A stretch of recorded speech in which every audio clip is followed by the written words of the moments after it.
Bonjour à toutes et bonjour à tous. Bonjour Astrid, bonjour Laetitia, bonjour Eric qui a éteint sa caméra, on ne te voit plus. Merci pour votre présence ce matin et donc bienvenue pour ce nouveau Jeudi de l'Agro. C'est le deuxième du programme que l'on vous propose jusqu'à la fin de l'année. Jeudi de l'Agro ce matin consacré à la péninsule ibérique. J'aimerais remercier nos deux partenaires pour ce programme des Jeudis de l'Agro, nos deux partenaires Produits en Bretagne et ABEA, qui vont donc nous suivre et nous accompagner pour tout ce programme des Jeudis de l'Agro jusqu'à mi-décembre. Nos intervenantes de ce matin. Donc, bonjour à toutes les deux. Bonjour Astrid, bonjour Laetitia. Bonjour Karen. Vous êtes toutes les deux, vous appartenez donc à Business France. Astrid est chef de pôle agrotech pour la péninsule ibérique et Laetitia est chargée de développement pour la partie Portugal. Donc Business France, hein, c'est l'un de nos prestataires agréés, partenaires de BCI pour toute la péninsule ibérique. Donc Laetitia et Astrid vont nous faire part ce matin des différents points importants que vous devez savoir sur le marché agroalimentaire en Espagne et au Portugal, et elles vont partager avec nous leur expertise en parallèle, donc faire des comparaisons sur les deux marchés et les opportunités qui s'offrent à vous. Comme le veut la tradition, je vais lancer la petite vidéo qui présente BCI, mais avant cela, un petit rappel sur le déroulement et le fonctionnement de ce webinaire. Donc, comme d'habitude, je le répète à chaque fois, mais ce webinaire se veut interactif. C'est un moment privilégié pour vous où vous pouvez poser vos questions à nos deux intervenantes. Donc, surtout, n'hésitez pas à prendre la parole, à partager vos expériences, à poser vos questions. N'hésitez pas donc à rebondir sur les différents propos de Astrid et Laetitia. C'est vraiment votre moment privilégié, donc n'hésitez pas. Si vous n'avez pas de questions forcément pendant le webinaire, n'oubliez pas qu'on reste évidemment à votre entière disposition. N'hésitez pas à envoyer un petit mail après le webinaire à Eric qui fera le lien avec Astrid et Laetitia pour aller plus en avant, plus en détail dans vos projets de développement et dans les questions que vous pouvez vous poser sur ces marchés espagnols et portugais. Donc vraiment, n'hésitez pas à intervenir. Ça rendra le webinaire beaucoup plus dynamique. Donc, encore une fois, la parole est à vous. Vous pouvez intervenir soit en écrivant vos questions avec le petit module questions-réponses. Enfin, vous avez tous et toute l'habitude maintenant. Donc, soit vous écrivez vos questions, soit vous levez la main pour que j'active vos micros. Ça se fait très facilement. Et encore une fois, vous avez l'habitude. Donc, je vous remercie par avance pour votre attention là, pour les 4 petites minutes qui vont vous présenter les différents services de BCI. À tout à l'heure. Vous souhaitez un appui pour assurer ou développer votre entreprise à l'international? BCI, Bretagne Commerce International, association d'entreprises de 1000 adhérents, vous accompagne à chaque étape de votre développement international, quelle que soit votre taille, votre secteur d'activité, que vous soyez adhérent ou non. Grâce à la diversité des métiers et aux compétences opérationnelles de l'équipe BCI répartie sur tout le territoire breton à votre proximité, tous les aspects du développement international sont traités, depuis l'information technique et réglementaire jusqu'au développement commercial à l'étranger, avec l'appui d'un réseau de prestataires agréés basés dans une centaine de pays. En 2019, BCI aura réalisé plus de 10 200 accompagnements pour plus de 2100 entreprises bretonnes, dont 30% étaient nouvelles. Sa mission principale consiste à favoriser l'export par la sensibilisation et l'information avec des services proposés gratuitement aux entreprises bretonnes. Ces services ont représenté en 2019 3632 conseils techniques, réglementaires ou stratégiques, 1681 rendez-vous en entreprise, 109 réunions d'information, 275 actions gratuites, recherche d'infomarchés, réalisation d'études. Mais aussi favoriser l'export par l'accompagnement sur les marchés étrangers, dont 30 salons internationaux, 6 missions sectorielles à l'étranger, 18 délégations d'acheteurs en Bretagne, 155 prestations individuelles à l'étranger. BCI, c'est aussi favoriser l'investissement étranger en Bretagne en identifiant et en accompagnant des projets par le biais de son service Invest in Bretagne. Plus de 380 entreprises à capitaux étrangers sont implantées en Bretagne, employant plus de 36 000 personnes. Anticiper l'évolution des marchés et faciliter la prise de décision avec BCI Info, le service de veille et d'information en ligne avec en 2019 3400 articles et brèves, 630 études, 300 fiches sectorielles. réseauter et s'informer lors de l'Open de l'International, l'événement annuel de l'économie bretonne. Une édition 2019 en présentiel qui a regroupé plus de 1100 participants avec plus de 1000 rendez-vous B2B et plus de 50 pays représentés. Et une édition 2020 en ligne avec 600 rendez-vous B2B. Face à un commerce mondial en plein bouleversement, BCI s'attache à rester agile et réactif pour répondre à vos problématiques. Ainsi, pour vous préparer au Brexit, BCI a mis en place un numéro vert et un cycle de réunions d'information. Pour vous informer de la situation dans le monde liée au Covid-19, BCI a quotidiennement enrichi sa plateforme BCI Info et a organisé des webinaires avec ses prestataires basés à l'étranger. BCI poursuit sa transformation numérique avec la mise en place de nouveaux services, tels que les tutoriels dédiés au commerce international, les rencontres d'acheteurs en visio et les e-missions pour exporter sans se déplacer, ou encore BCI Connect, l'outil de mise en relation de dirigeant à dirigeant. Avec un mode de fonctionnement unique, une gouvernance assurée par un conseil de surveillance présidé par ses financeurs, le Conseil régional de Bretagne et la Chambre régionale de commerce et d'industrie, et un directoire de 12 chefs d'entreprise élus parmi ses adhérents. BCI agit pour l'internationalisation des entreprises bretonnes et de l'économie régionale. D'après l'étude d'impact de l'activité de BCI, réalisée en 2020 sur un panel de 300 entreprises ayant utilisé ses services, 98% des entreprises sont satisfaites de l'apport de BCI. Pour la 4e année consécutive, ce pourcentage est en hausse. 84,5% déclarent avoir atteint l'objectif qu'elles s'étaient fixé en s'adressant à BCI. 39% d'entre elles ont déjà enregistré un développement concret de leur activité.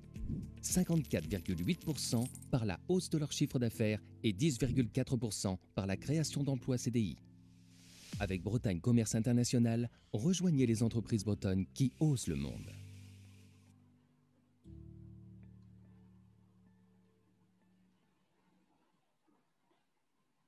Merci à vous. Un petit rappel donc sur cet Open de l'International. Vous avez dû tous et toutes recevoir désormais une invitation pour vous enregistrer gratuitement en ligne sur le site de l'Open. Ça se déroulera le lundi 5 juillet prochain.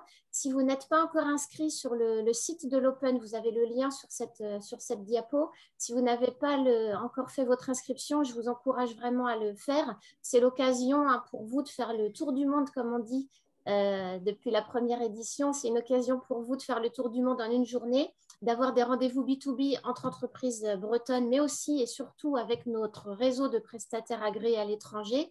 Contrairement à l'édition online 2020, cette année, on vous propose une version beaucoup plus complète avec des ateliers thématiques, des tables rondes, et l'opportunité donc de voyager aussi à travers un salon virtuel de nos différents partenaires. Donc, les inscriptions sont toujours ouvertes, évidemment. Si ce n'est pas déjà fait, bloquez dans votre agenda le lundi 5 juillet et allez vous inscrire sur la plateforme en ligne. Je ne m'attarde pas sur cette diapo, ce sont toutes les différentes ressources que vous pourrez trouver sur la plateforme BCI Info, accessible via notre site web. Alors, en ce qui concerne donc cette plateforme BCI Info, vous y trouverez aussi la présentation de ce matin, donc pas de stress sur la prise de notes. Je vous enverrai le lien grâce auquel vous pourrez retrouver en intégralité la présentation de ce matin. Le webinaire est également enregistré, le podcast sera disponible à partir de juillet, toujours sur cette même plateforme BCI Info.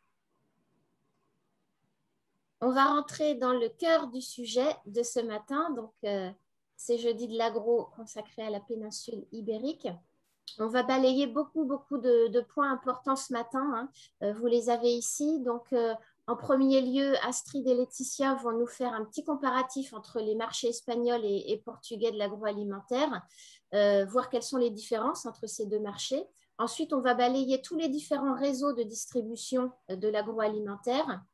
Et puis enfin, on va faire un focus sur 7 filières qui ont été étudiées par Business France, donc les BVP, fruits et légumes, produits de la mer, produits surgelés, snacking, produits carnés, produits laitiers. On n'a pas pu balayer évidemment en 1h30 que durera ce webinaire, on ne peut pas balayer toutes les catégories produits, mais ces catégories-là sont représentatives de vos profils à vous qui êtes inscrits à ce webinaire. S'il y a d'autres catégories produits qui vous concernent et qui vous intéressent et pour lesquelles vous avez besoin d'infos complémentaires, encore une fois, n'hésitez pas à contacter Eric Voulant, votre chargé d'affaires, ou à contacter Astrid et Laetitia. On fera un petit point après sur les vins et les spiritueux. Et puis enfin, une synthèse des perspectives sur les deux marchés et un petit topo sur les bonnes pratiques à adopter. Mesdames, je vais vous céder la parole. Je vous laisse le micro. Donc, je vais passer les slides. Si je ne vais pas assez vite ou s'il faut revenir en arrière, surtout dites-le moi. Je suis à votre service. Merci à toutes les deux. Merci. Merci, Karen. Eh bien, je vais commencer. Laetitia et moi, donc, allons vous parler des différents cas de distribution en général en Espagne et au Portugal et des façons d'aborder les marchés ainsi que les opportunités détectées pour les sociétés françaises. Et nous ferons des focus Covid au fil de la présentation. Et comme le disait Karen, n'hésitez pas à nous interrompre si vous avez des questions. Donc, le marché espagnol, c'est un client historique de la France avec 47 millions d'habitants. Le pays a connu la plus importante chute de son PIB de tous les pays avancés en 2020, à 11%. Il y a un plan de relance espagnol qui est mis en place à hauteur de 70 milliards d'euros. Les importations espagnoles de produits agricoles et agroalimentaires se sont élevées à 36,2 milliards d'euros en 2020, donc avec une petite chute de à peu près 5% par rapport à 2019. Et la France reste le premier fournisseur de l'Espagne, avec à peu près 14% de part de marché, avec des exportations de produits agricoles et agroalimentaires à hauteur de 5 milliards d'euros. Donc voilà, un petit point Covid à date. Depuis la levée de l'état d'alerte le 9 mai, les Espagnols sont autorisés à sortir de leur région et le couvre-feu n'est plus de mise, sauf aux Baléares, il est à 23 h et dans la région de Valence et en Catalogne à minuit. Mais voilà, malgré la décrue, hein, le gouvernement invite à un optimisme prudent avant l'ouverture de la prochaine saison estivale. Les tests PCR sont obligatoires pour entrer sur le territoire espagnol aujourd'hui. On peut passer à la slide suivante. Alors, donc, c'est à mon tour. Donc, sur le marché portugais, donc évidemment, un client historique également de la France, 10 millions d'habitants. Donc la capitale Lisbonne. Le Portugal a connu vraiment un boom touristique avant cette pandémie, évidemment, et qui a permis vraiment de développer les grandes villes, tout l'immobilier. Beaucoup de Français se sont installés au Portugal avec le statut RNH pour les retraités et autres professions, mais aussi jeunes actifs. Voilà, jeunes actifs. Sinon, donc, un équilibre entre les exportations et les importations françaises. Et la France est le deuxième client et troisième fournisseur. Et nous avons 750 filiales environ au Portugal, filiales françaises. Juste, voilà, un petit point Covid également qui est important.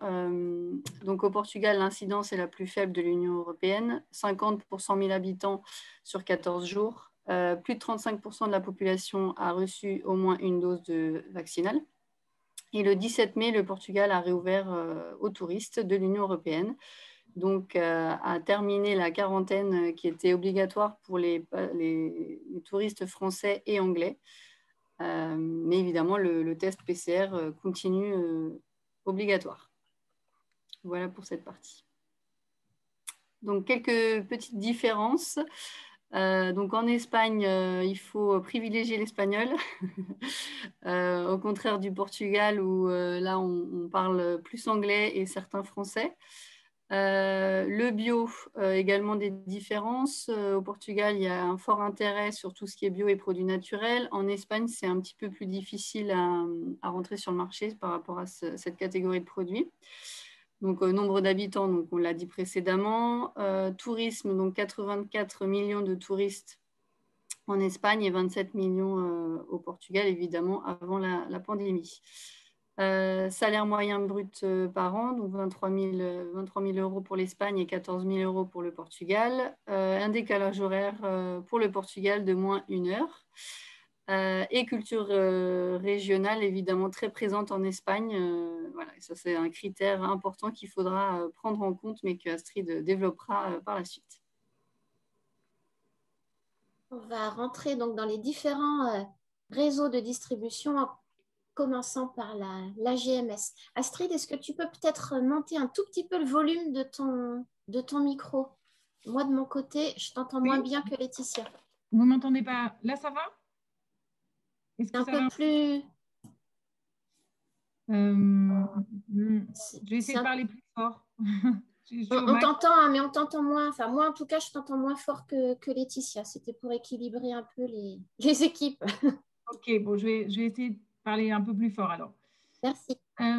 Concernant la GMS en Espagne, donc les supermarchés constituent le premier canal de vente des produits alimentaires et Mercadona est le leader de la distribution alimentaire en Espagne avec une part de marché de près de 25%.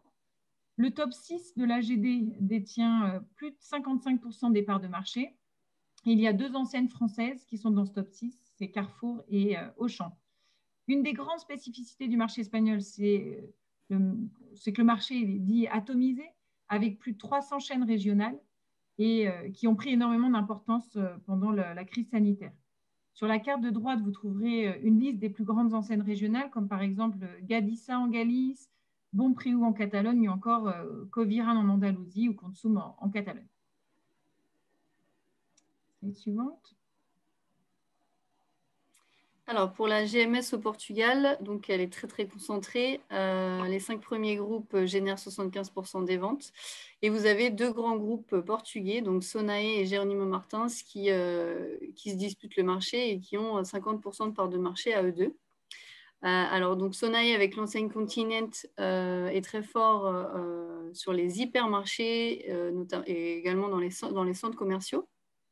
Et Jerónimo Martins, avec l'enseigne Pingo Doce, et plus sur des supermarchés et travaillent aussi à l'export puisqu'ils ont Biedronka en Pologne et Ara en Colombie. Voilà pour ces deux gros grands groupes. Mercadona, qui donc s'est implanté au Portugal il y a peu de temps et qui renverse un petit peu le marché. Donc aujourd'hui, ils ont 20 magasins, donc ils partent du nord pour être plus proches de leur plateforme logistique en Espagne, mais ils commencent à descendre petit à petit sur le Portugal et ils prévoient d'en ouvrir 9 cette année. Et cette année, voilà, ils vont investir 400 millions d'euros. Donc, voilà, ils investissent vraiment sur le Portugal. Et Auchan, qui a, depuis l'année dernière, restructure vraiment sa stratégie sur le Portugal. Donc, déjà, tous les magasins maintenant s'appellent Auchan, alors qu'avant, c'était Jumbo ou Pão de Açúcar. Maintenant, donc, tout s'appelle Auchan. Et ils misent vraiment sur My Auchan. Donc, ils veulent ouvrir 70 magasins sur Lisbonne. Sinon, bon, Dia est un petit peu en restructuration. Lidl qui prend pas mal de parts de marché depuis peu et qui refait un petit peu sa stratégie. Et qui d'ailleurs est un petit peu exemple des autres groupes de la GMS. Tout le monde prend un petit peu exemple de Lidl. Voilà pour le Portugal. Alors, un petit focus discount MDD. Donc, l'Espagne et le Portugal, évidemment, sont 2 marchés forts en termes de MDD. Et évidemment, avec cette pandémie, voilà, les acheteurs sont vraiment focalisés et concentrés sur la MDD, puisqu'évidemment, on est dans une demande de promotion de l'offre locale. Donc, évidemment, la MDD permet de pouvoir avoir des produits étrangers discrètement, on va dire. Les MDD représentent 43% au Portugal et 50% en Espagne du total des ventes. L'Espagne est le 3e pays européen avec le plus fort taux de pénétration de MDD et premier en termes de volume. Évidemment, la part de marché des MDD progresse par rapport aux marques de fabricants et on assiste évidemment à une tendance de premiumisation de la MDD, donc renforcer un petit peu la qualité des MDD. Juste pour vous donner un exemple, l'enseigne Continent a 4000 références en MDD et qui correspondent à 30% des ventes. Voilà, pour vous donner un petit peu quelques chiffres précis.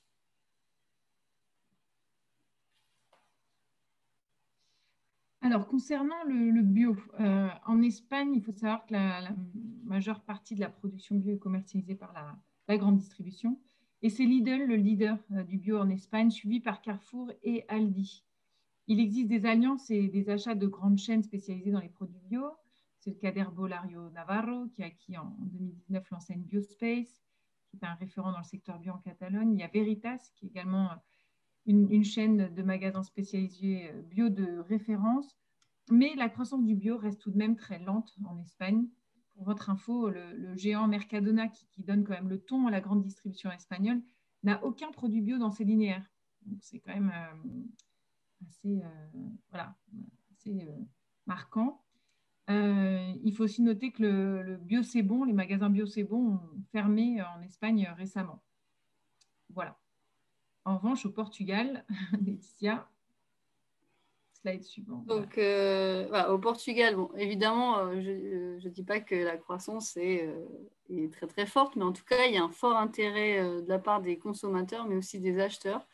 Vraiment, tout ce qui est produits bio, tout ce qui est vegan, produits naturels, probiotiques, ils sont vraiment très friands de tout ça, puisque, évidemment, l'offre est assez restreinte au Portugal. Donc les produits évidemment bio les plus consommés sont les fruits et légumes avec 65%, viande, œufs et produits laitiers à 34%. Les achats se font principalement en GMS. On a quelques chaînes spécialisées, mais c'est très, très, très, très peu. Et en fait, c'est beaucoup de magasins indépendants qui ont ouvert ces dernières années un petit peu sur tout le Portugal. Après, on a deux grandes chaînes, c'est Go Natural. Ils ont 12 points de vente pour l'instant qui a été racheté en fait par Sonae. Et qui ont également des restaurants à l'intérieur des supermarchés. Et c'est l'Hérault qui appartient à un importateur qui lui en a 48, mais uniquement sur Lisbonne. Et voilà, depuis 2019, la GMS a beaucoup investi sur les rayons bio. Donc, dans beaucoup de magasins, on rentre par le rayon bio. Par exemple, sur l'image El Corte Inglés, en fait, on rentre vraiment à gauche, c'est diététique et à droite, c'est tout le rayon bio, moderne, tout beau. Voilà, donc ça donne envie. Et Bio C'est Bon qui a ouvert à Lisbonne fin 2019. Au contraire de l'Espagne. Mais ils sont arrivés un peu plus en retard, donc c'est normal. Ouais. Concernant les magasins spécialisés, donc il existe une enseigne ou plutôt une institution en Espagne qui s'appelle le Corte Inglés. C'est à peu près l'équivalent des Galeries Lafayette en France. C'est très populaire. Ils proposent des produits de qualité moyenne haute avec des prix réputés supérieurs à la moyenne des concurrents. La partie alimentaire du Corte Inglés dispose de plusieurs magasins qui correspondent à des hyper, des super et des magasins de proximité, comme vous pouvez le voir à droite là, sur le tableau. Et le Club du Gourmet, le Club del Gourmet, développe une offre d'épicerie exclusivement dédiée aux produits gourmets nationaux et internationaux. Et ça fait vraiment office de référence en termes d'offres gourmets en Espagne. Il y a 65 magasins de Club du Gourmet. Slide suivante. On retrouve aussi des épiceries fines. Il y en a 400 positionnées sur le segment du gourmet. Ce qui est en revanche particulier en Espagne, c'est la vogue des marchés gastronomiques. Ce sont des marchés qui sont couverts avec des stands, avec tout type de produits alimentaires. Les touristes en sont férus. C'est comme des food markets avec des stands, des tables communes. À titre d'exemple, il y a le Mercado San Antón à Madrid, San Miguel. Enfin, dans toutes les grandes villes d'Espagne, vous allez retrouver ce genre de mercado. J'ai noté aussi sur le bas de la slide donc le Salon du Gourmet à Madrid qui va avoir lieu fin juin et le Alimentaria qui est le grand salon alimentaire en Espagne qui a lieu tous les 2 ans, qui a été reporté à avril 2022. Au Portugal, pour revenir sur les marchés gastronomiques, il y a le Time Out Market, le Mercado de Campo de Urique et Mercado Bom Sucesso. Donc, c'est aussi le même genre de marché gastronomique. Le salon du gourmet en juin, il est maintenu en présentiel ou c'est un e-salon? Oui. Non, c'est en présentiel. Pour info, le premier salon alimentaire en Europe a eu lieu à Madrid il y a à peu près 1 mois et demi. Ça s'appelait le HIP. Et bon, c'est un salon qui faisait 4 halls l'année dernière et qui n'en faisait qu'1 cette année. Mais voilà, on est assez confiant sur la reprise des salons, étant donné qu'il y a celui-là qui a eu lieu il n'y a pas très longtemps. Donc voilà. Maxime nous fait remarquer que le salon gourmet, il a été décalé en octobre et il ne se tiendra pas en juin. Pardon. Ah, ok, bah, ok, autant pour moi. Tous ces salons qui se décalent, ok. Très bien, au mois d'octobre. La date sur la diapo. Oui. Merci Maxime. Je changerai ça. Alors, ensuite, par rapport au cash and carry en Espagne, il propose donc une offre relativement semblable à celle de la grande distribution. Et le chiffre d'affaires a été en croissance entre 2018 et 2019. Mais là, cependant, c'est vraiment un des canaux les plus touchés par la crise, hein, à mesure où son principal client, c'est l'industrie de la restauration et de l'hôtellerie. Donc, on retrouve Macro, GM Food, Covalco, entre autres. Et il faut aussi noter l'arrivée de Costco qui ouvre son 4e magasin à Bilbao cet été. Voilà.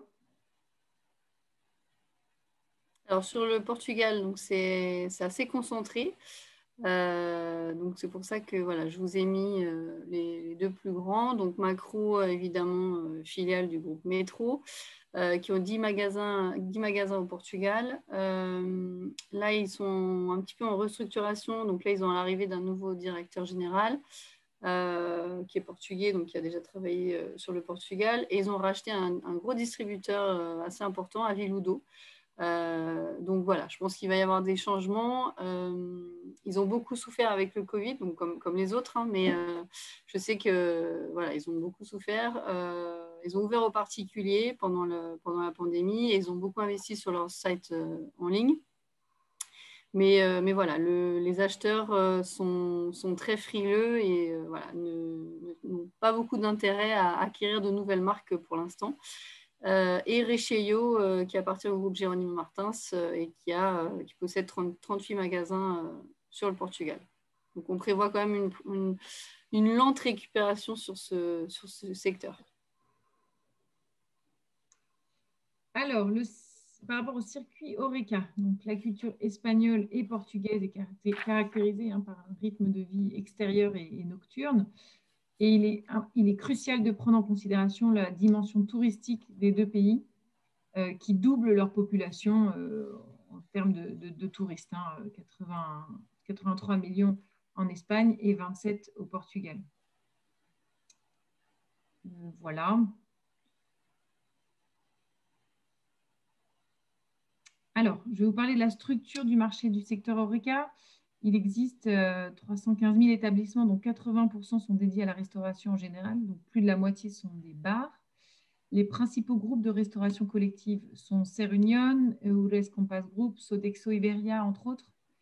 Et l'approvisionnement des produits alimentaires de la RHD s'effectue principalement via des importateurs distributeurs.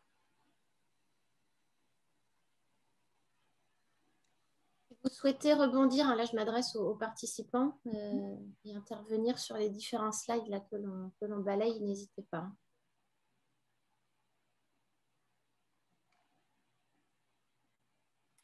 Donc, évidemment, pour le circuit HoReCa au Portugal, donc, c'est un petit peu comme l'Espagne. Donc, il représente 8% du PIB national, qui évidemment est très attribué au tourisme, mais c'était avant la pandémie.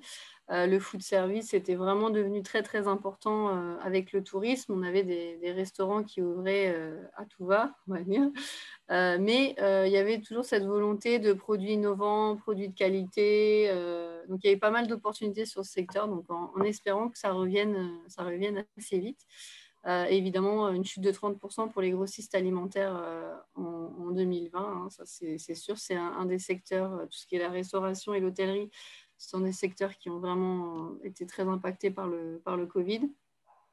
La Banque du Portugal prévoit que 26% des entreprises de la restauration et tourisme vont faire faillite à la fin de l'année 2021, donc ce n'est pas très, très encourageant. Après, les restaurants ont réouvert là, le 5 avril, mais par étapes évidemment. Donc les entreprises ont senti des améliorations sur le mois d'avril, mais évidemment ça reste encore difficile puisque les gens mettent du temps à revenir au restaurant, mais c'est normal.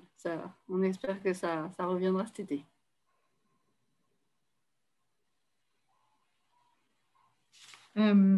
Effectivement, comme le disait Laetitia, c'est un impact traumatisant, hein, l'effondrement du secteur RHD sur tout le monde et au niveau économique et culturel.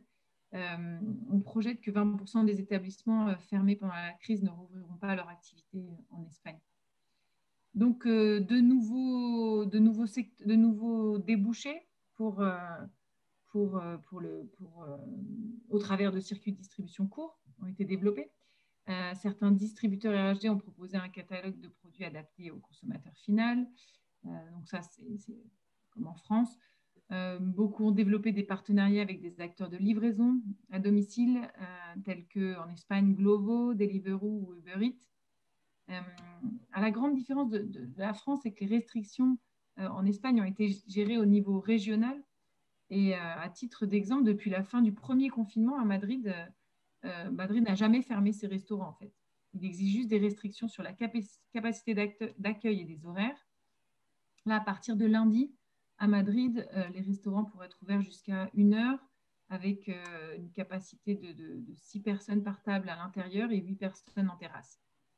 Voilà, donc ça dépend vraiment des communautés autonomes qui sont 17 communautés autonomes en Espagne et chacun voilà, s'occupe des restrictions de sa propre région. Et juste un petit point sur le Portugal. Voilà, le Portugal, donc, comme partout, hein, ils ont dû se réinventer. Donc, ils se sont mis un petit peu au service takeaway, mais bon, souvent peu rentable. Donc, certains préféraient être fermés. Et aujourd'hui, ce qui est resté de tout ça, c'est quand même des options quand même plus pratiques, plus faciles, moins coûteuses pour les restaurants. Donc, voilà, beaucoup se sont habitués à acheter chez Makro ou Rechello parce qu'ils achètent en petite quantité et suivant les services qu'ils vont avoir dans la journée.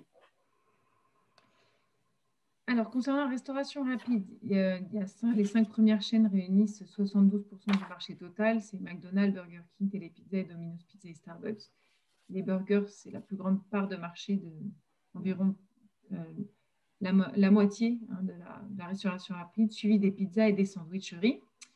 Il y a des enseignes espagnoles caractéristiques qui sont Rodilla, Pans et compagnie, Cien Montalitos, donc qui sont des références sur le marché espagnol. Et au Portugal, oui, bah juste, voilà, après, il y a vraiment 2 grands groupes au Portugal, donc Multifood, donc qui possèdent 20 marques, mais qui sont dans le gourmet et dans le fast-food, donc des enseignes comme Vitaminas, c'est des salades, Capri ou Milano, et après Ibersol, donc là qui regroupe Burger King, Pizza Hut, KFC, enfin voilà, un grand nombre de fast-food, donc c'est pour ça que je vous ai mentionné ces deux grosses chaînes. Mais à savoir que les grandes chaînes de restauration rapide, comme ça, on part de marché beaucoup plus faibles en Espagne et au Portugal que dans d'autres pays comme le Royaume-Uni ou la France. Ensuite, donc par rapport au e-commerce, donc le poids du e-commerce reste faible dans le pays malgré évidemment une évolution constante depuis la crise. On estime également que les services de livraison tels que Click and Collect et Click Express voilà, vont progresser et ont augmenté de 50% pendant le confinement. En revanche, le drive ou le click and car, très, très convoité en France, n'a pas connu le même engouement en Espagne. Environ 80% du e-commerce provient de la grande distribution et qui travaillent avec beaucoup d'acteurs de livraison tels que Glovo ou Uber Eats. Les ventes de produits frais sont faibles sur le e-commerce. Toutefois, on note l'arrivée d'Amazon Fresh depuis février de cette année en Espagne. Donc, on y trouve déjà des produits français tels que des pommes de terre, par exemple, et des pommes françaises. En bas de la slide, là, je vous ai listé les principaux acteurs du e-commerce en Espagne. Chez les pure players, donc c'est ceux qui achètent et qui revendent aux consommateurs en direct, vous avez Amazon Fresh ou La Box et Globo. Concernant les marketplaces qui font office d'intermédiaires avec la grande distribution, vous avez Lola Market, Delivery et Glovo. Et après, vous avez les marketplaces qui font office d'intermédiaires avec les fournisseurs directement. Vous avez donc Menta, Crow Farming et Expo Gourmet. Voilà, c'est des plateformes qui sont en croissance et à prendre en compte aussi pour la distribution de certains produits.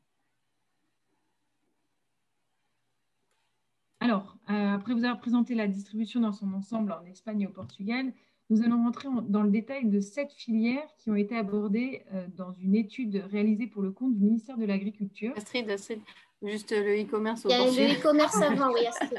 J'ai sauté la slide. Pas de souci, pas de souci. Évidemment, comme partout, gros boom du e-commerce au Portugal. Après, il n'était pas très développé. Donc, forcément, c'était facile de faire un gros boom. Donc, on est à 110 milliards d'euros en 2020. Évidemment, l'intensité des achats sur Internet a augmenté. 60% des entreprises ont une présence online par rapport à 40% en 2019. 46% des achats sont alimentaires. Et évidemment, création de nombreuses marketplaces comme Dot qui est plus généraliste, Mercachef qui est vraiment pour du B2B. Et Adega, par exemple, pour les vins et spiritueux. Juste par rapport au premier confinement, on a eu plus 45% des achats en ligne sur la grande distribution. Donc, ça a été un gros boom, mais comme partout. Par exemple, Auchan avait vu ses commandes online et Drive tripler pendant le premier confinement, mais il n'y a vraiment eu aucun problème d'approvisionnement. C'était plus au niveau des livraisons. Personne n'était préparé à ce gros boom du e-commerce. Et voilà. Et aujourd'hui, les entreprises sont quand même beaucoup plus focalisées sur leur présence online, sur leur communication. Donc, ils investissent pas mal sur leur stratégie de communication, donc ce qui est un point positif. Voilà pour le Portugal. Avant que l'on fasse les 7 focus filières, peut-être qu'il y a des questions de la part des participants sur ces réseaux de distribution. Si c'est le cas, n'hésitez pas à intervenir. Ou Eric, peut-être tu as des choses à dire aussi ou à rajouter par rapport à l'expérience que tu rencontres quand tu accompagnes les entreprises bretonnes. Oui, alors on a fait pas mal d'opérations, hein, que ce soit sur l'Espagne ou sur le Portugal, notamment avec Business France, mais aussi avec d'autres prestataires. Donc à la fois des missions de prospection, mais aussi des missions acheteurs. Et donc comme l'ont souligné Astrid et Laetitia, il y a la France et l'Espagne sont évidemment proches en termes d'échanges commerciaux, hein, dans les deux sens d'ailleurs. Et j'ai noté moi aussi donc l'appétence croissante du Portugal pour les produits bio. Je crois que c'est Sonae, hein, qui a fait une opération il y a 2 ans, je crois, sur une opération spécifique sur les produits bio. Donc voilà, les échanges fonctionnent bien, et également donc le partenariat avec Business France également. On a affaire à des interlocutrices là, qui connaissent très bien le marché. On est vraiment content de la collaboration qu'on a avec vous. Voilà.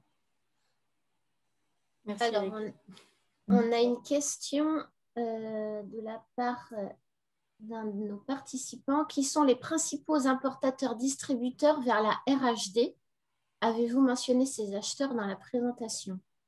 Alors non, effectivement, vous n'avez pas mentionné explicitement les différents et principaux importateurs-distributeurs vers la RHD. Vous pouvez en dire quelques mots maintenant? Oui, alors en Espagne, vous avez Bitfood, vous avez Friolisa, qui est le filiale de Pomona en Espagne. En fait, la distribution du food service se fait de manière régionale. C'est vraiment, il y a 17 communautés autonomes en Espagne et c'est difficile de trouver un distributeur qui va distribuer vos produits au niveau national. Donc, on recommande une approche régionale, selon les produits, hein, bien sûr, et selon les capacités de volume que vous pouvez faire. Parfois, il est possible de travailler avec des gros, donc ça, je vous en ai cité 2 qui sont des gros mastodontes du marché. Tu peux redonner le nom du premier? Excuse-moi, je ne t'ai pas très bien entendu tout à l'heure. Oui, Bitfood, qui est l'ancien Guzman. Maintenant, c'est Bitfood. Il y a aussi Cers. Voilà, donc ça, c'est des gros distributeurs food service. Mais voilà, vraiment, pensez local et pensez qu'il y a des gros acteurs aussi au niveau régional, au Pays Basque, en Andalousie, à Madrid. Enfin, voilà, c'est pas forcément pertinent de viser les plus gros. Et sur le Portugal, en fait, un peu tous les distributeurs travaillent avec la GMS et la RHD. Ils se sont tous un peu diversifiés, donc il y en a pas mal. Mais vous avez Sogenav qui travaille GMS et RHD. Vous avez Aviludo donc, qui était vraiment distributeur de la RHD, mais aussi de la GMS et qui a été racheté par Macro. Et après, vous avez par exemple des plus petits comme Coolhouse qui sont plus sur les produits gourmets et vraiment eux par contre spécialisés RHD. Pour vous donner quelques noms. On vous redonnera les noms par écrit. Hein. Oui, c'est vrai que le son est peut-être pas très, très bon pour tout le monde. Je rajouterai une diapo sur la présentation avec les différents noms des principaux importateurs et puis faire un petit point sur ce que l'on vient de se dire pour répondre à la question. Je vais rajouter ça. Est-ce qu'il y a d'autres questions sur les réseaux de distri ou est-ce qu'on peut passer au focus produit? Alors, je ne vois pas d'autres questions. Bon, il sera toujours temps d'y revenir tout à l'heure si les questions vous viennent par la suite. Enfin, je vous propose d'enchaîner et puis de passer aux différentes filières donc, que vous nous proposez ce matin et puis redire un petit mot sur les fameuses études, les livres blancs à disposition des entreprises gratuitement, des documents très complets et très bien faits par Business France. Oui, merci Karen. Effectivement, on a été mandaté par le ministère de l'Agriculture pour étudier le secteur agroalimentaire en Espagne et faire des focus sur des filières porteuses pour les sociétés françaises. Donc, on a choisi ces filières-là qui nous paraissaient les plus pertinentes et on a pris contact avec des importateurs, distributeurs, avec la grande distribution. On a fait une dizaine d'entretiens avec des opérateurs locaux pour venir vraiment alimenter cette étude avec des témoignages terrain. Donc voilà, c'était un gros travail et cette étude est à disposition des entreprises françaises de manière gratuite, évidemment. Donc n'hésitez pas à la télécharger sur le lien qui apparaît en rouge. Donc, nous avons étudié le secteur BVP, les fruits et légumes, les produits de la mer, les produits surgelés, les produits snacking sucrés salés, les produits carnés et le secteur des produits laitiers. Donc, on va vous parler de l'offre des circuits de distribution, des perspectives dans chaque filière et avec des focus aussi sur le Portugal, évidemment. Alors, sur la BVP, donc c'est un secteur qui est en pleine évolution, qui suit des nouvelles tendances qui s'orientent santé et aussi retour à la tradition. Les industriels espagnols s'inspirent des produits français et proposent aujourd'hui une offre beaucoup plus qualitative, même si, attention à prendre avec des pincettes, hein, l'offre en Espagne reste relativement basique et le développement de la BVP haut de gamme est encore très lent. Parmi les produits français, on retrouve principalement les classiques tels que les croissants au beurre, les macarons ou le coulant au chocolat. Voilà pour l'Espagne. Sur le Portugal, pardon. Secteur en baisse donc, de 4,1% en 2020, qui a représenté 700 millions d'euros. L'Espagne est le principal client avec 35% de part de marché. Le segment des pâtes congelées, par exemple, ces dernières années avait connu une forte croissance, mais aujourd'hui, évidemment, une baisse de 8,3%. Dans ce secteur, il y a 6 000 entreprises, mais ce sont des petites entreprises puisque 80% ont moins de 10 employés. Pendant le confinement, bon, les boulangeries étaient ouvertes, donc elles ont pas mal diversifié un peu leurs offres et leurs services, comme les journaux, produits essentiels, en tout cas au Portugal. Et puis bon, comme partout, les gens ont fait beaucoup de pain et de gâteaux à la maison. Au niveau des tendances, donc c'est très orienté vers le vegan, boulangerie saine. Le consommateur est de plus en plus préoccupé par sa santé, donc il recherche des ingrédients naturels, du sans sel, du sans sucre, la tendance sans, comme on dit. Il y a une volonté d'exclusivité, donc il faut vraiment essayer de se diversifier, donc avec des nouveaux ingrédients, des nouvelles recettes, des nouvelles machines. Par exemple, la padaria portuguesa, pour le dire en français, donc qui est une chaîne de boulangerie au Portugal, par exemple, sort des gâteaux différents, mais que les week-ends. Donc, vous avez une offre limitée vendredi, samedi, dimanche et vraiment très peu de gâteaux. Donc, c'est un petit peu, faut réserver son gâteau avant le week-end. Et voilà, une offre beaucoup plus, diversifiée aussi par rapport à il y a quelques années. Que ça soit en GMS ou en boulangerie, on retrouve vraiment des pains différents avec des céréales différentes, pardon, et qui ressemblent un peu plus à la France, alors qu'à l'époque, il y a quelques années, il y avait vraiment peu de choix.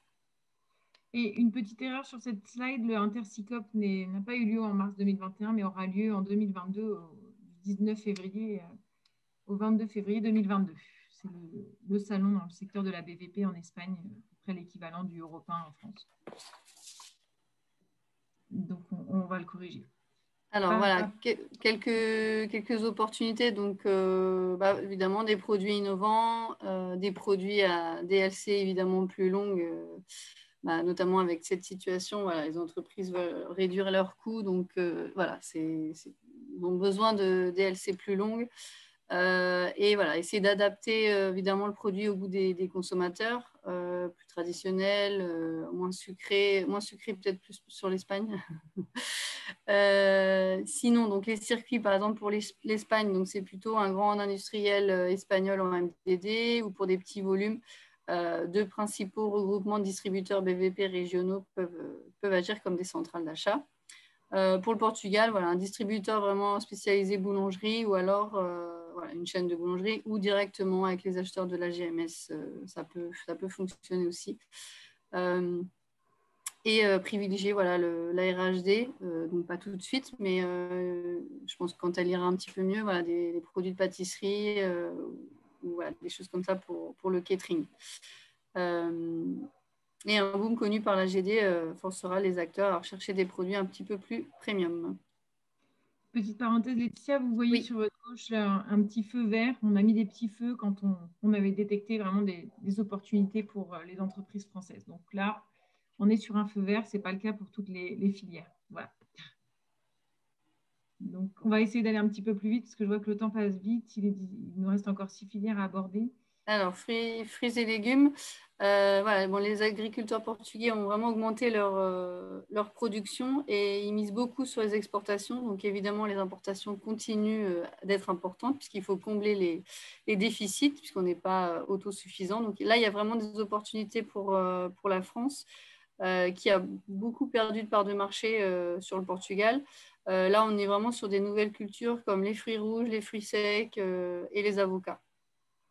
Sinon, pour ce qui est vraiment ibérique, voilà, c'est vraiment mise en avant de produits de qualité, de saison, des emballages recyclables. C'est un point assez important. Consommation à domicile de produits bio qui reste encore un petit peu marginal, mais en forte croissance sur le Portugal. Et on trouve voilà, une grande variété de produits français, évidemment la pomme de terre, voilà, qui est la reine en Espagne et au Portugal, les pommes, poires, bananes pour l'Espagne, tomates, carottes, poireaux, choux et oignons pour le Portugal. Et vous avez voilà, le gros salon fruits et légumes à Madrid, donc le Food Attraction, où c'est vraiment le salon à faire sur les fruits et légumes. Et pour l'instant, il est maintenu, hein, celui-là, il est bon. La France et l'Espagne restent des partenaires effectivement incontournables. Hein. Ce sont des concurrents dans certains produits, mais la saisonnalité fait que l'offre française est considérée comme complémentaire. Donc, effectivement, il y a des opportunités sur les produits qu'a cité Laetitia avant. Les circuits à privilégier sont les importateurs grossistes. Ce sont des importateurs qui sont présents sur 23 marchés en Espagne, qui sont appelés les mercas. Ils fournissent la grande distribution, les magasins spécialisés, les vendeurs ambulants, le secteur HoReCa. Il existe aussi des centrales d'achat de la grande distribution, comme par exemple Socomo pour Carrefour, qui approvisionne le groupe, les centres du groupe en Espagne. Et puis les ventes en ligne, et comme on vous le disait, qui restent encore faibles. L'offre des produits de la mer, nous pouvons passer à la slide suivante. Donc, la pêche et l'aquaculture sont deux secteurs très dynamiques. Les produits de la mer constituent la première filière d'import agroalimentaire d'Espagne pour répondre à la demande interne qui est très importante. Et bien qu'en baisse, la consommation des produits de la mer en Espagne fait partie des plus élevées à l'échelle de l'Europe. Les produits les plus consommés à domicile sont les poissons frais et hors foyer, les mollusques. Et sur le Portugal, donc premier consommateur d'Europe et troisième mondial, avec 57 kilos par habitant par an. Fortes importations sur ce secteur, donc il y a vraiment des opportunités pour la France et malheureusement, elle est souvent en bas du tableau. Donc là, il y a vraiment des choses à faire. Hausse des importations de 6% en poissons frais en 2020, avec 80 000 tonnes. Et la France est en 9e position. Hausse des poissons congelés, fruits de mer congelés. Évidemment, il faut vraiment miser sur des produits de qualité, diversifier les espèces. Évidemment, le principal client du Portugal, c'est l'Espagne. Évidemment, c'est un secteur qui a beaucoup souffert avec la fermeture des restaurants. Et juste un petit mot sur la pêche de la sardine qui a repris le 17 mai au Portugal après 7 mois d'arrêt. Et elle sera limitée à 10 000 tonnes, donc une limite qui devrait être révisée en juin. La pêche de la sardine était interdite depuis le 10 octobre 2020, donc voilà, la sardine est très importante au Portugal, donc il y a des choses à faire. Le salon Seafood Global à Barcelone est décalé au mois de septembre. Désolée pour toutes ces petites erreurs. On a fait cette présentation au mois de mars et c'est vrai que depuis le mois de mars, il y a eu pas mal de reports de salons qu'on n'a pas actualisés. Donc, mea culpa, on le fera sur la presse qui sera disponible en ligne. La date de report du seafood, c'est quoi tu as dit septembre, du 7 au 9 septembre 2021 à Barcelone. Voilà.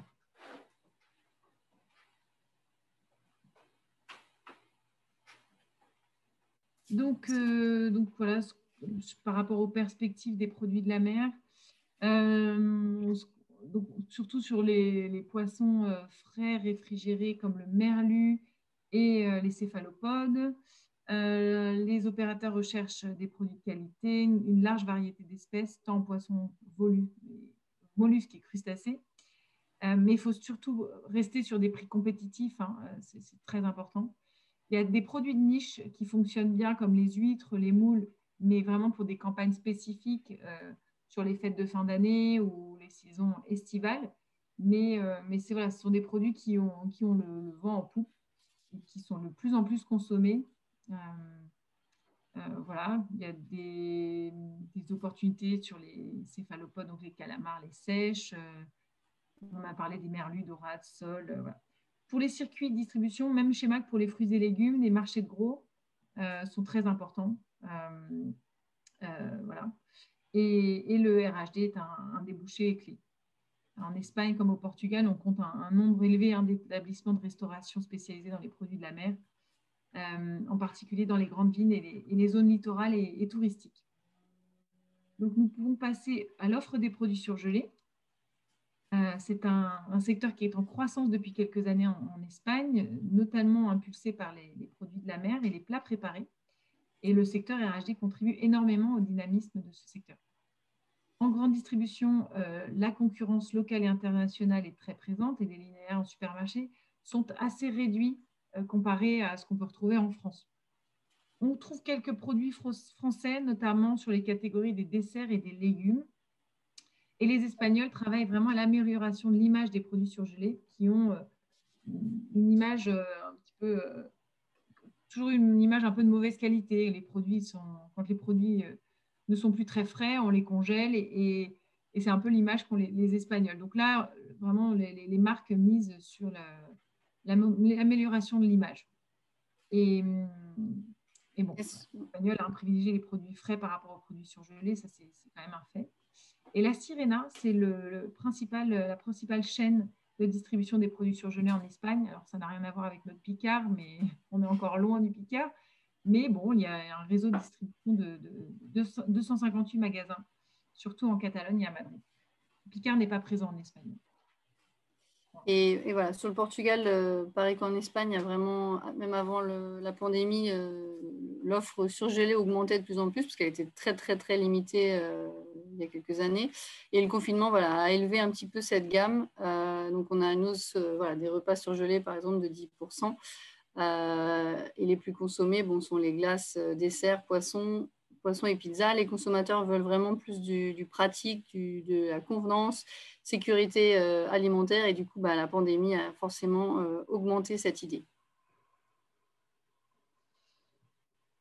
Alors, quelles sont les opportunités? Eh bien, dans les catégories des plats préparés, la BVP, la viande et les produits de 5e gamme, essayer de proposer une offre adaptée à la MDD, que ce soit pour la GD comme pour le canal RHD. Et là, il faudra s'adresser à un circuit d'importateurs, de distributeurs. Il y a aussi des centrales d'achat qui sont spécialisées dans les produits surgelés et qui dispatchent à leurs membres qui sont basés au niveau régional.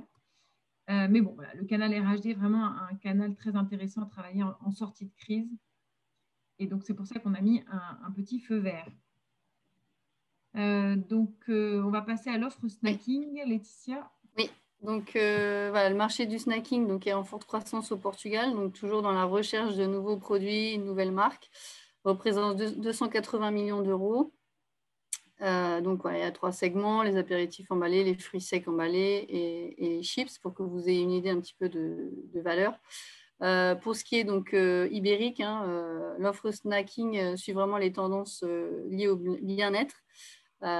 Forcément, il y a une forte concurrence internationale. Mais voilà, il peut y avoir des opportunités, donc plus au Portugal peut-être qu'en Espagne, mais Astrid va suivre sur les perspectives. Alors, les perspectives, eh bien, donc, comme le disait Laetitia, on est à la recherche de produits sains, innovants. Dans les produits sucrés, donc tout ce qui est réduit en sucre, je dis sucré, oui, pour les produits sucrés, on va être sur le on the go, réduit en sucre, sans huile de palme, avec des fruits entiers, des fruits secs, riches en fibres. Des biscuits gourmets, MDD pour la grande distribution, avec des packaging un peu haut de gamme. Pour les chocolats et confiseries, c'est vraiment qu'au moment des fêtes de fin d'année. On ne consomme pas beaucoup de chocolat ou de confiserie hors fête. Et les opportunités pour le salé, donc toujours le on the go, sans sel, naturel, sans gluten, avec des produits innovants tels que des algues, avec des farines de légumineuses, etc. Et penser aux produits salés innovants sous MDD pour la grande distribution. Et concernant les circuits d'approvisionnement, il faut passer par des importateurs, distributeurs multiproduits qui fournissent la GD ou par ceux qui fournissent le canal d'impulsion ou ceux fournissant la RHD. Donc, il y a, comme on disait, quelques nationaux, mais surtout des opérateurs régionaux. Je crois qu'il y avait une question, mais elle est passée trop vite. Je l'ai pas... Il y a une question sur le snacking frais, donc sandwich et salade. Oui. Avez-vous des informations sur le snacking frais, les sandwichs par exemple, au Portugal, c'est comme le snacking auquel je parlais. Vraiment, l'offre était vraiment très, très limitée. Il y avait quelques petits sandwichs, mais c'était très limité. Aujourd'hui, voilà, le rayon frais augmente. Donc, un peu plus de volonté de mettre des salades, des sandwichs. Pourquoi? Pour répondre toujours à cette tendance de convenance, du côté pratique que les consommateurs recherchent principalement dans les grandes villes, pour le Portugal. Pareil en Espagne, vraiment, on voit de plus en plus de salades, tout ce qui est on the go en fait. Les snacking frais, on le voit en poupe. Dans les salades, il y a Florette qui a le monopole de ces salades en Espagne. Mais on trouve, on pense qu'il y a des opportunités. C'est beaucoup plus lent que dans d'autres pays où vraiment c'est beaucoup plus développé, mais on sent qu'on y vient. C'est sûr que par rapport au rayon français, ça n'a rien à voir, mais je pense qu'il y a vraiment des choses à faire. Mais pareil, c'est avec des produits différents. Des produits innovants pour le Portugal, que ça soit vegan, bio, faut apporter une différenciation, sinon il n'y aura pas forcément d'intérêt. Et le canal de distribution, c'est principalement la grande distrib pour ces snacks. GMS. Il n'y a pas de chaîne. On a mis un petit feu orange parce que la concurrence est féroce. Il y a déjà des gros opérateurs pour tout ce qui est snacking. Sucré, salé, on revient sur le sec, mais il y a, la concurrence est vraiment, vraiment féroce et quelques opportunités pour les catégories de niche. Plus pour l'Espagne. Très différenciant. Voilà. Plutôt sur On a une autre question de Christophe sur le snacking sucré, type barre de céréales. Quelles sont les tendances? Sur les barres de céréales. Pareil, c'est un petit peu le même esprit, c'est-à-dire qu'il faut vraiment que ça apporte une différenciation. Mais voilà, tout ce qui est un petit peu naturel, bio, voilà, parce que sinon on offre barres céréales. Au Portugal, je pense qu'en Espagne ça va être la même chose. On est assez servi, donc il faut vraiment que ça apporte quelque chose de différent. C'est ça. Donc, un packaging innovant. Des ingrédients naturels, enfin vraiment voilà, quelque chose de différent. Et à des prix, n'oubliez pas que l'Espagne et le Portugal sont des marchés de prix. Donc ça, voilà, c'est souvent le problème, on est souvent un peu compétitif. Donc il faut faire attention à ça, bien adapter son prix au marché. Et c'est pour ça que voilà, tout ce qui est, par exemple, le bio permet justement d'avoir des prix un peu plus élevés. Parce que bon, quand je vois par exemple dans les chaînes Celero ou Go Natural, les prix sont quand même beaucoup plus élevés qu'en GMS. Donc c'est vraiment sur le créneau bio qu'on arrive à avoir des prix plus élevés. Sinon en GMS, ils vont toujours tirer vers le bas. Est-ce qu'il y a d'autres questions avant que l'on passe aux produits carnés? Je ne vois pas d'autres. Je ne vois pas de réaction. Donc on passe à la filière suivante.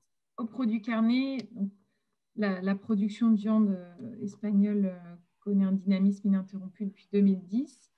La tendance à la baisse de la consommation de la viande se poursuit à cause des préoccupations qui sont liées à la santé, le bien-être animal, les mouvements vegan et veggie. En volume en frais, la viande porcine est la plus consommée, suivie par la viande de volaille et la viande bovine. Laetitia, rapidement, il est 10h32, je crois qu'on dépasse un petit peu. Oui, le Portugal est déficitaire en viande, mais il mise vraiment sur l'augmentation de la qualité et de la production. Mais les entreprises se focalisent un petit peu sur l'export. Ils ont envie évidemment de vendre à l'export parce que plus valorisé. Donc forcément, il y a des besoins, notamment dans le porc, qui est assez impressionnant. Donc, les opportunités sont détectées pour la volaille dans les volailles de label de qualité auprès des détaillants et des distributeurs spécialisés de la RHD. Ils recherchent des viandes de qualité bio, label rouge, et une diversité de l'offre comme la poularde, la pintade, le chapon sur la volaille. Là. Lors des périodes des fêtes de fin d'année dans la GMS et les commerces de détail. On a détecté quelques opportunités, mais ce n'est pas non plus la panacée. C'est pour ça qu'on est resté sur un feu orange pour toutes les catégories de viande et charcuterie parce que voilà, c'est vraiment que certaines périodes de l'année. Pour la charcuterie, pareil, à base de canard sur quelques moments de l'année, auprès des épiceries gourmets, principalement des supermarchés haut de gamme. Et sur la viande bovine, en fait, les Espagnols, ils consomment de la viande avec du gras infiltré. Donc, c'est très différent de notre viande. Il n'y a pas beaucoup d'opportunités. Alors, peut-être sur quelques pièces, sur les races limousines et charolaises, sur quelques pièces de viande, mais c'est assez limité. Toute la distribution passe majoritairement par les marchés de gros, les fameux mercats dont on parlait pour les fruits et légumes et pour les produits de la mer.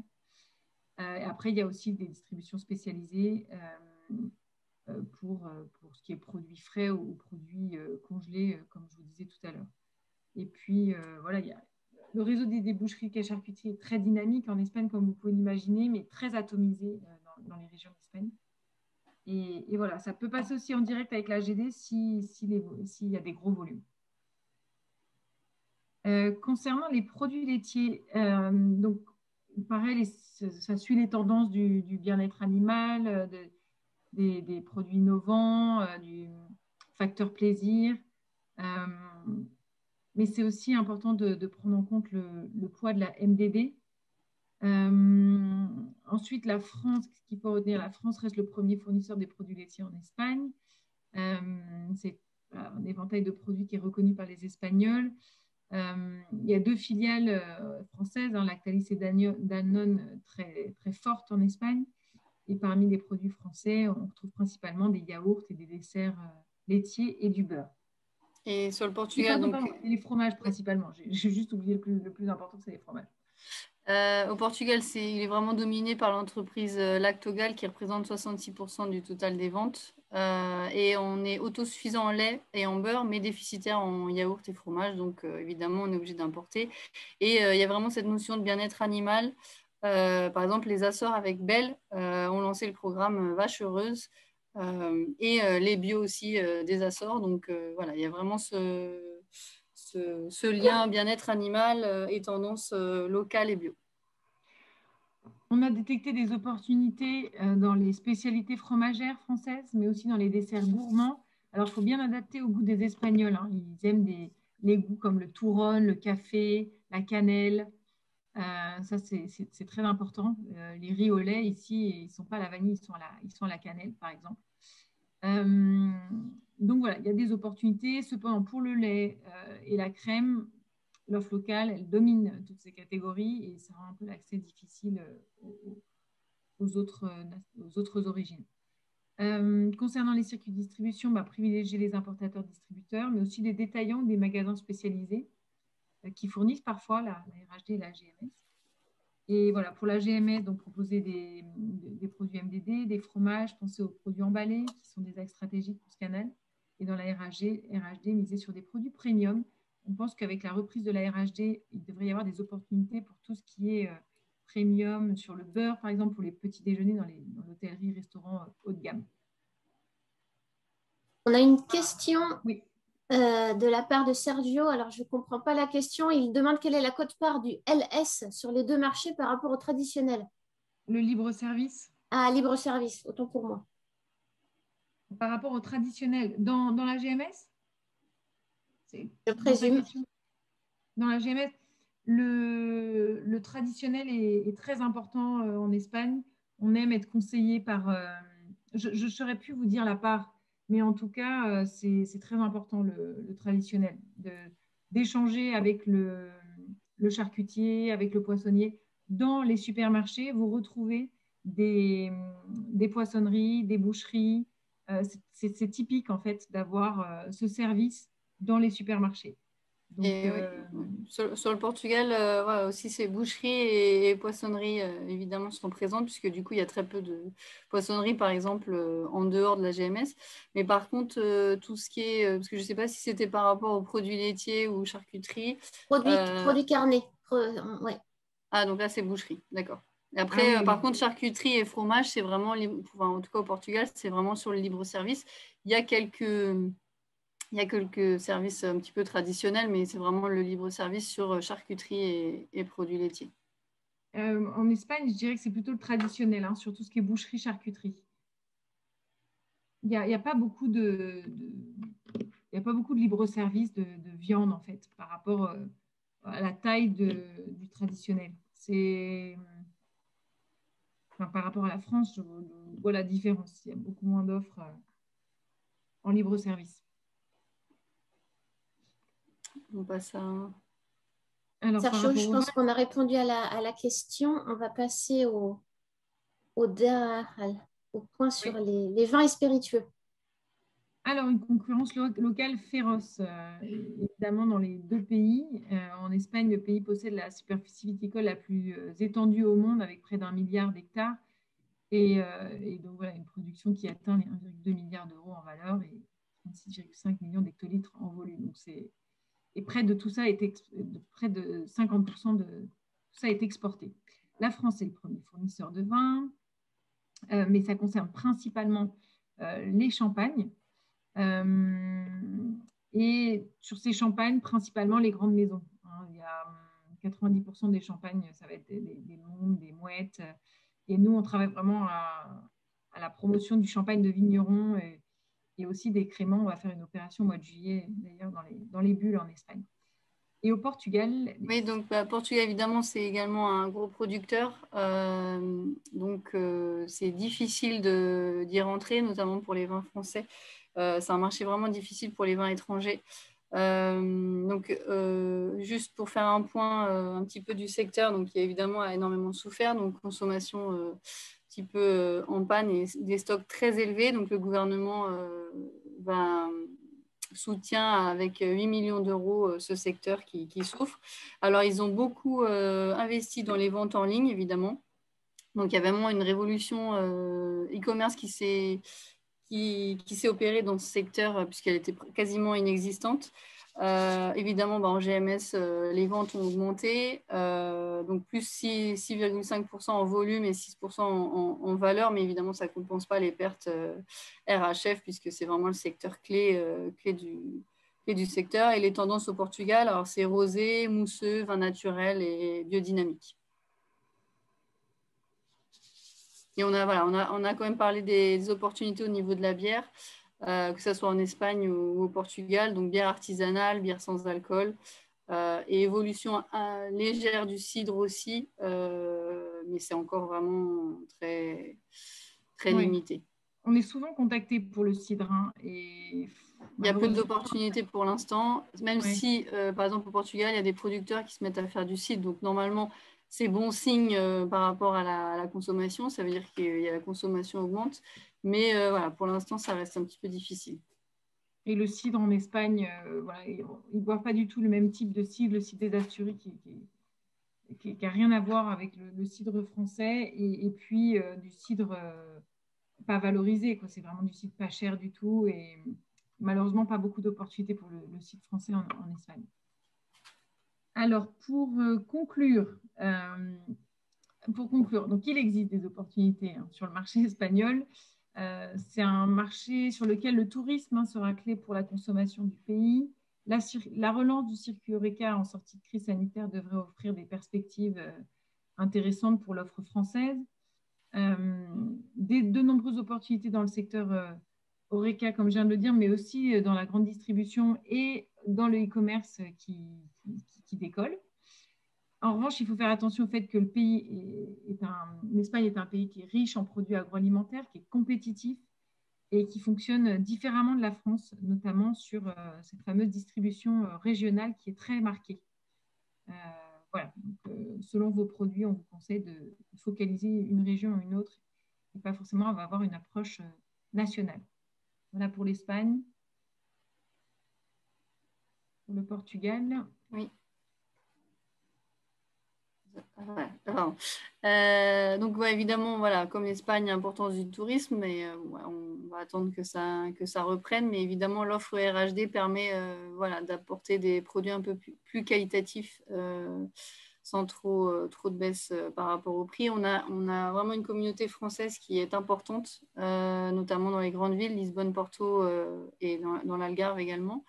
C'est un pays très innovant malgré ce qu'on peut penser, donc qui recherche vraiment beaucoup de nouveautés et voilà, produits nouveaux, packaging nouveau, très lié au développement durable aussi.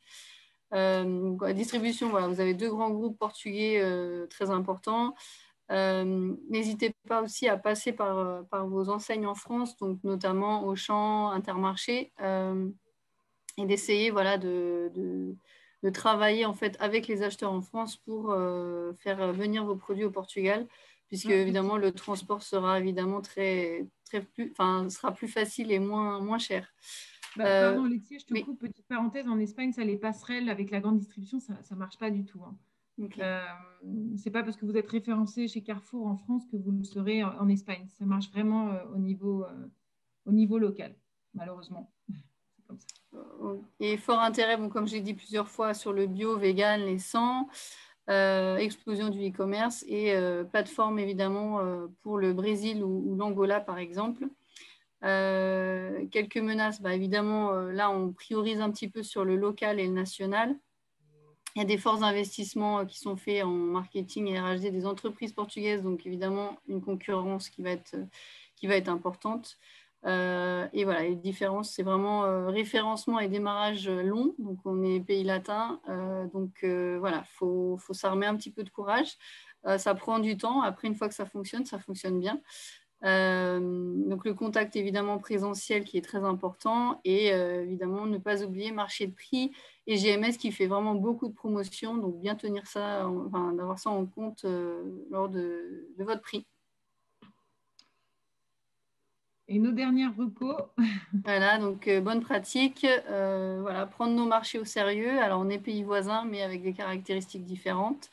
Pas oublier qu'il y a une concurrence quand même locale, hein, que ce soit au Portugal ou en Espagne. Accepter les rendez-vous qui vous semblent informels. Voilà, comme je disais, on est des pays latins, on aime le contact. Les rendez-vous se passent, en tout cas au Portugal, mais je pense en Espagne, pareil, très très très bien. Où le contact passe très bien, on tutoie rapidement. Mais voilà, mais il faut s'armer de courage. Le premier rendez-vous se passe très bien et après les entreprises sont étonnées parce que l'acheteur n'a pas répondu à l'email ou ne donne pas suite. Voilà, il faut relancer plusieurs fois, il faut appeler, il faut programmer un rendez-vous et donner des dates de rencontre sur place en présentiel pour essayer de déboucher sur quelque chose. En fait, quand ils répondent, c'est que ça ne veut pas dire non, mais ça veut dire qu'ils n'ont toujours pas de réponse. Donc, dès qu'ils auront une réponse, ils répondront. Évidemment, en Espagne, le point crucial, c'est ne pas oublier la dimension régionale qui est très, très importante. Voilà, juste pour le Portugal, voilà, le Portugal n'est pas comme l'Espagne. Il y a vraiment des caractéristiques différentes et souvent plus proches de la France que de l'Espagne. Voilà pour les petites bonnes pratiques. Et on n'a pas parlé de vos conseils d'étiquetage pour les packaging. Oui. Qu'est-ce que vous pouvez dire brièvement là-dessus? En Espagne, il n'y a pas de restriction à l'exportation de produits alimentaires français vers l'Espagne. Donc, l'étiquetage doit être en espagnol pour tous les produits, ingrédients, informations nutritionnelles et description du contenu. De toute façon, on suit les normes de l'Union européenne, hein, voilà, donc c'est assez identique. Évidemment, l'étiquette dans la langue du pays. Je sais qu'au Portugal, souvent, on colle une étiquette blanche. Hein, oui, c'est ce que j'allais dire, mais c'est quand même pas terrible. Non, mais c'est par rapport au volume, puisque forcément, les volumes sont moins importants, donc ça coûte moins cher aux entreprises de refaire tout un packaging dans la langue. Ça vient quand même entacher l'image du produit et c'est pas toujours très bien vu non plus. Mais bon, voilà. Donc ça permet de faire un test. Je sais qu'au Portugal, ça se voit régulièrement. Et la TVA au Portugal est de 23%. En Espagne, il est de 21%. Il y a un taux de 10% qui s'applique à certaines prestations effectuées en faveur des exploitations agricoles, forestières, etc. Et un taux super réduit de 4% qui s'applique aux produits alimentaires de première nécessité. Donc, voilà, ça ne vous concerne pas. On est sur du 21%. Et sur les emballages aussi, il n'y a aucun logo qui est obligatoire sur les emballages en Espagne. C'est quand même recommandé d'avoir de mettre l'empreinte carbone ou protection de l'environnement, produits recyclés si c'est possible. C'est toujours mieux. Nous, au Portugal, c'est obligatoire le point vert, là, le point recyclé. Le produit recyclé? Ah, il n'est pas obligatoire ici. On a une autre question. Ah non, ce n'est pas une question, c'est un remerciement. Merci, merci Frédéric.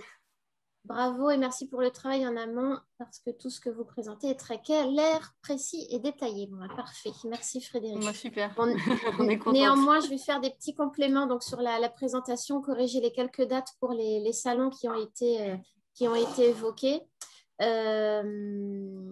En ce qui concerne donc l'intégralité de la présentation, elle sera, comme je l'ai dit au début, disponible sous BCI Info. Je vous enverrai le lien pour que vous puissiez la retrouver facilement sur le site. On a encore une autre question. Une question d'Eric. Alors, Eric nous dit Nutri-Score toujours bloqué en Espagne à cause de l'huile d'olive. Point d'interrogation. Je ne sais pas. Je me renseignerai. Je vous enverrai un mail, Eric.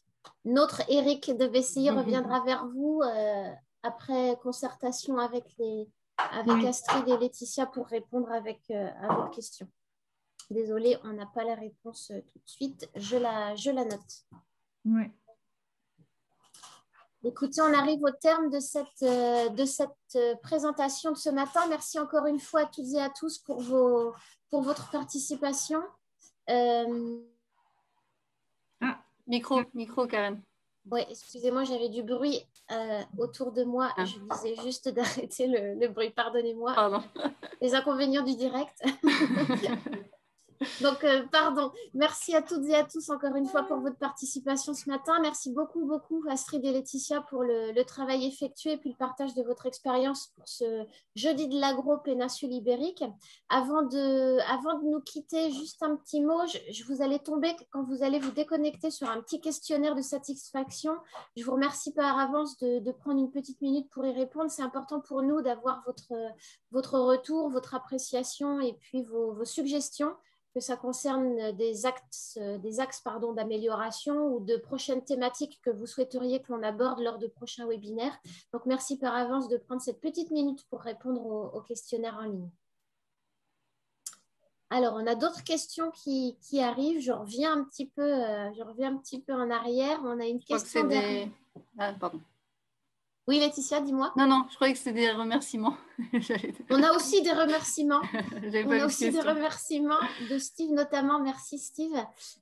Question de Hervé. Est-ce que certains produits comme les fruits et légumes ou produits d'hygiène sont touchés par la loi AGEC en Espagne et au Portugal? C'est-à-dire emballage plastique qui doivent être reconditionnés en emballage carton recyclable. Je sais que Portugal, il y a cette tendance. Après, obligation, je ne crois pas. Mais à vérifier. Oui, mais je sais qu'il y a vraiment cette tendance. Oui. On va creuser la question, Hervé, si vous voulez bien. Et puis, pareillement, on reviendra vers vous très rapidement avec la réponse à votre question. Oui. Tout ce qui est précis comme ça, on va creuser évidemment. Là, c'était vraiment un panorama en une heure. On a notre idée, mais on préfère quand même vous confirmer ça officiellement. Bien sûr. Il n'y a pas de souci. On reviendra vers vous. Écoutez, on arrive à l'heure de fin. On est même un petit peu en avance. Bravo les filles.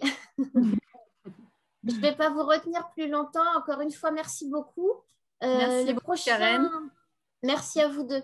Prochain jeudi de l'agro, ce sera désormais en septembre. Il y en a 2 sur le mois de septembre. À Singapour, le 9 et Vietnam, le 30 septembre. Si vous n'êtes pas encore inscrit à ces prochains jeudis de l'agro, vous pouvez le faire, bien évidemment, sur le site web de BCI. Vous retrouverez tous les prochains webinaires et réunions d'information en présentiel sur l'agenda, sur notre site.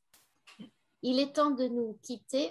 Merci au revoir à tous. Astrid, au revoir Laetitia. Merci, au revoir. Eric, au revoir à toi aussi. Bonne journée. Merci. Prenez Eric. soin de vous, à très bientôt et on reste à votre disposition. À bientôt. Bonne journée à tous. Yes.